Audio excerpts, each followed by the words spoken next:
Hi guys, welcome to my channel. நான் உங்கள் சிவா. இப்போ நம்ம சிங்கம்நாள்ல எந்த ஹோட்டல்ல சாப்பிட்டா ஃபுட் நல்லா இருக்கும் அப்படின்னு சொல்லிட்டு நம்ம கேட்க போறோம். வாங்க பார்க்கலாம். நம்ம சிங்கம்நாள்ல எந்த ஹோட்டல்ல ப்ரோ ஃபுட் நல்லா இருக்கும்? செந்தில் ப்ரோ நல்லா இருக்கும். அங்க என்ன நல்லா இருக்கும் ப்ரோ? அங்க ரைஸ் நல்லா இருக்கும். ரைஸ் நல்லா இருக்கும். அது தவிர்த்து வேற ஹோட்டல் எதனா ஒண்ணு? பிஸ்மி ஹோட்டல்ல என்ன ப்ரோ சாப்பிடலாம்? பரோட்டா நல்லா இருக்கும் ப்ரோ. எனக்கு பிடிச்ச பரோட்டா ப்ரோ. செந்தில் பரோட்டா நல்லா இருக்கும் ப்ரோ.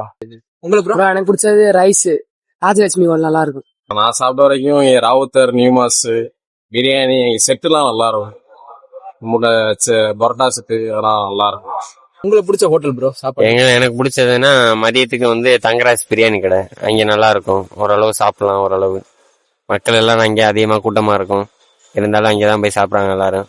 அடுத்த சாயந்தரம் பார்த்தீங்கன்னா நைட்டு தமிழன் ஃபாஸ்ட் ஃபுட் கடைன்னு இருக்கு. அங்கே 60 ரூபா ரைஸு. பரவாயில்ல, எல்லா கடையிலும் இருக்கிற மாதிரி தான் எல்லா ஃபெசிலிட்டியும் இருக்கு. அங்கே அதாவது சூப்பராக தான் இருக்கு. நல்லா சாப்பிட்றாங்க. பசங்கன்னா எல்லாருமே பர்த்டே ஃபங்க்ஷன் அங்கே தான் போய் வாங்குறாங்க. ஓகே, அந்த 2 கடை எனக்கு ரொம்ப பிடிக்கும். நியூ மாஸ் நல்லா இருக்கும். அங்க என்ன சாப்பிடலாம்? அங்க பரோட்டா, பூரி இதெல்லாம் நல்லா இருக்கு, சாப்பிடலாம். உங்களுக்கு பிடிச்ச ஹோட்டல் எது ப்ரோ சிங்கம்நாள்ல? ப்ரோ பிசிஎஸ்ல இது செட்டு நல்லா இருக்கும் ப்ரோ, முட்டை செட்டு. அடுத்து ஸ்ரீராம்ல ரைஸ் நல்லா இருக்கும். ராஜேஸ்வரி ஹோட்டல் நல்லா இருக்கும். அங்க என்ன சாப்பிடலாம்னே? அங்கே நான்வெஜ் சாப்பிடலாம், சைவம் சாப்பிடலாம், சைனீஸ் சாப்பிடலாம், இந்த மாதிரி ஐட்டங்கள் நிறைய சாப்பிடலாம். உங்களுக்கு செந்திலான் ஹோட்டல் நல்லா இருக்கும். என்ன சாப்பிடலாம் நீங்க?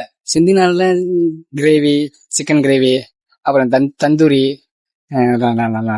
அது அங்க ஃபுட் ஐட்டம் ஃபுட் ஐட்டம் எல்லாமே இங்க பிரியாணி, ரைஸ் எல்லாமே நல்லா இருக்கும். இங்க சிக்கன் ரைஸ் எல்லாமே நல்லா இருக்கும். பிரியாணி நல்லா இருக்கும். தங்கராஜ்ல பிரியாணி நல்லா இருக்கும். தமிழன் வளாக்ஸ் ஃபாலோ பண்ணுங்க.